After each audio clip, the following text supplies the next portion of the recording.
तो गीज़ा के पिरामिड्स आपने सुना होगा, बहुत फेमस है, 3 पिरामिड्स हैं वहाँ पे जो पूरे वर्ल्ड में फेमस है। तो उस एरिया में ना मुझे लगा था जब कायरो भी डेवलप्ड है तो वो भी डेवलप्ड ही होगा, 50 किलोमीटर दूर क्या ही बदल जाएगा, जैसे गुड़गांव से नोएडा आ जाओगे तो डेवलपमेंट इतनी कुछ खास बदलेगी नहीं। बट वहाँ जाते ही सब वीराना, मतलब इतनी नेगेटिव वाइब्स आ रही। मैंने जो होटल बुक करा ना, उसके रूम्स तो फ़ोटो में थे बहुत तगड़े, पर जब मैं गया वो गांव से भी बदतर एरिया था। वहीं पे भैंसे है, वहीं पे भैंसों ने पूरा गोबर कर रखा है गेट पे ही, रास्ते इतने पतले पतले से अंदर होटल में जाने के, शेडी से, मतलब अंधेरा हो रखा है, डर लग रहा है। तो लोगों ने अपने फ्लैट को ही ना होटल में चेंज करा हुआ था, जैसे 3 BHK है तो 3 बेडरूम अलग अलग होटल में चढ़ा दिए। अब जो उसके ओनर थे वहाँ तो रह नहीं रहे थे, खाली वो 3 रूम थे और उन 2 रूम में भी कोई नहीं। अब उस पूरे इतने बड़े अपार्टमेंट में मैं एक अकेला बंदा और आसपास की वाइब्स इतनी नेगेटिव, मेरी फट रही दिन में ही। 12-1 बजे की बात है, बाहर रोशनी हो रही है, फ्लैट में पूरा अंधेरा, मतलब लाइट के नाम पे एक बल्ब था पीले रंग का, वो भी बहुत डल बल्ब की लाइट थी नहीं। तो मैं डरते डराते अपने रूम में अंदर गया, बैग वैग रखा सब कुछ, और पिरामिड्स के लिए निकलना था मुझे। तो मैंने कहा कुछ खा लेता हूँ, मैगी बना लेता हूँ। तो मैगी बनाने से पहले मैं जब अपना बैग रख रहा था तो किचन में से बर्तन खड़कने की आवाज़ आई। अब वहाँ तो अपार्टमेंट में कोई भी नहीं, मैंने खुद ही लॉक करा अंदर से, और ओनर बता के गए कि कोई भी नहीं है यहाँ पे अभी, तो फ़िलहाल आपका ही रूम है। और वहाँ खड़कने का मतलब जैसे कोई बर्तन धो रहा हो, प्रॉपर वो वाली आवाज़। मैं बाहर निकला किचन में, देखा वहाँ कोई भी नहीं, ना कोई बर्तन खड़क रहे ना कुछ, ना मतलब सब कुछ सेट हुआ, पर अपनी जगह पर आवाज़ आई थी अंदर से पक्का। अब मैं वापस गया मैगी के पैकेट निकालने के लिए, जैसे ही मैं वापस बाहर गया वहाँ एक लड़की खड़ी हुई। अरे अब वो लड़की कहाँ से आ गई, ना मुझे ओनर ने बताया, ना वहाँ पे थी वो, और अचानक से ही वो प्रकट हुई जैसे पता नहीं क्या। अब मतलब ऑब्वियसली वो भूत नहीं थी वो टूरिस्ट ही, पर वो आई कहाँ से कुछ आइडिया नहीं है, और ओनर ने भी मुझे कुछ इन्फॉर्म नहीं किया था। अब पहली नज़र में तो जैसे मैं इस दरवाजे से बाहर निकला, सामने किचन में वो लड़की खड़ी है, मेरी देखते ही फट गई बहुत बुरी वाली। भाई भाई कौन है, कहाँ से आ गई अचानक से, गेट तो मैंने खुद लॉक किया अपार्टमेंट के अंदर से, ये कहाँ से आ गई उसमें से। फिर मैं गया उसके पास तो बातचीत हुई, तो वो US से आई हुई थी, टूरिस्ट ही थी वो भी लड़की भी, तो मतलब भूत तो नहीं थी, पर वो एक तरह से जब वहाँ की वाइब इतनी नेगेटिव थी, दिमाग में थॉट्स ऐसे चल रहे थे। हाँ, तो मतलब मैं वैसे भूत प्रेत में ज़्यादा यकीन नहीं करता। मुझे ऐसा लगता है कि ज़्यादातर लोगों को जो चीज़ें एक्सपीरियंस होती है ना आज के ज़माने में, वो ज़्यादातर उनके दिमाग की वजह से ही होती है। पहले के ज़माने में मानता हूँ जब पॉपुलेशन नहीं होती थी, हो सकता है होते हो, जैसे हमारे दादा दादा भी बताते थे कि उन्होंने पेड़ पे भूत देख लिया था, पार्टी हो रही थी भूत की, जैसे मेरे दादा सुनाते थे, रात को उन्होंने प्रसाद दे दिया, ये दे दिया। अब के ज़माने में मुझे लगता है स्पेशली इंडिया में जब इतनी पॉपुलेशन हो चुकी है तो भूत प्रेत एग्जिस्ट नहीं करते होंगे, बट फिर भी लोगों के मन में दिमाग में चीज़ें आ जाती है, तो उस वजह से। तो अब सब कुछ सही हुआ, ये एक्सपीरियंस हुआ, मैं गया पिरामिड्स में वहाँ पे। अब वो भी दूर दूर तक रेगिस्तान, सिर्फ 3 पिरामिड्स और एक और स्ट्रक्चर था वो था वहाँ पे। इतनी गर्मी और बहुत, मतलब आप जहाँ तक आपकी नज़र जाएगी ना बस मिट्टी दिखेगी दूर दूर तक। तो वहाँ भी बहुत नेगेटिव वाइब्स आ रही थी। दूसरा थोड़ा वहाँ स्कैम्स भी है, उसके बारे में भी बात करेंगे अभी। बट वहाँ पे क्या होता है, जो पिरामिड्स होते हैं ना, पिरामिड्स के आप अंदर जा सकते हो टिकट लेके। तो मैंने उस टाइम पे इतने पैसे नहीं होते, तो मैंने 3 पिरामिड जो थे ना बड़े, उनकी टिकट्स महंगी थी वो नहीं ली, पर एक छोटा पिरामिड था उसके अंदर फ्री थी एंट्री। अब वहाँ लाइन भी ऑब्वियसली ज़्यादा लगी हुई थी क्योंकि फ्री थे। मेरे आगे एक अमेरिकन लेडी थी कुछ 60-65 साल की, वो घुसने लगी, उसका सर लगा वहाँ पे और उसके सर से खून ऐसे निकला जैसे पानी बह रहा हो।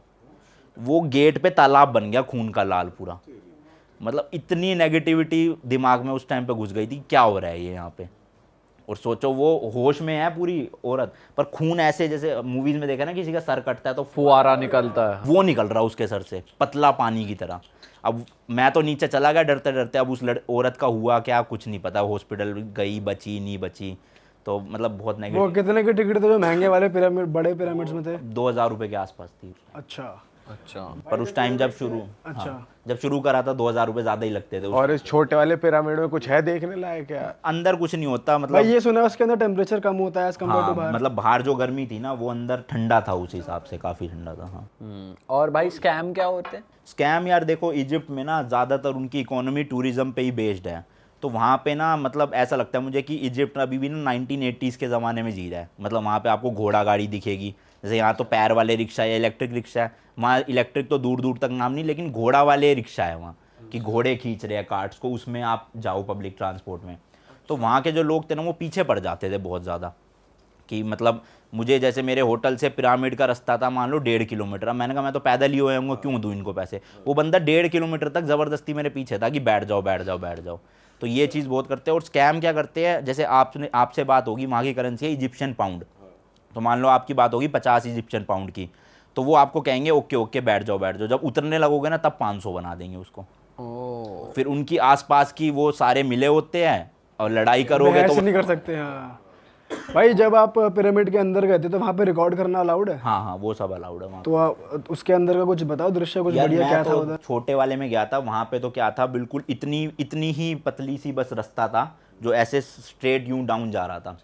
तो रेंगते तो आप पहले नीचे जाओ, फिर नीचे जाके ये जितना कमरा है इससे लगभग 1/4 कमरा था वो बना हुआ, जिसमें अंदर बस पत्थर पड़े हुए थे और कुछ नहीं। तो अब वहाँ पे कई लोगों की मान्यता ये है कि पिरामिड्स बनाए जाते थे उस टाइम के राजा रानियों को दफनाने के लिए, बट एक्चुअल में आज तक कोई भी पिरामिड में से कोई मम्मी रिकवर हुई नहीं है।